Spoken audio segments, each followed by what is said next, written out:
How to disable sensitive content warning on iPhone. Hey everyone, welcome back to the channel. If you are new here, don't forget to hit the subscribe button and turn on the notification bell to not miss any updates.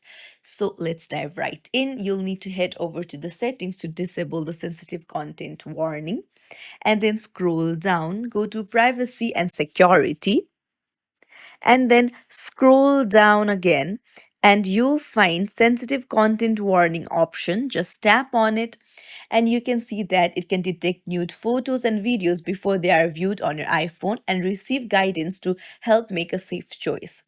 However, if you do not want this content warning, then just tap on it and toggle it off. So it's as simple as that to disable the sensitive content warning.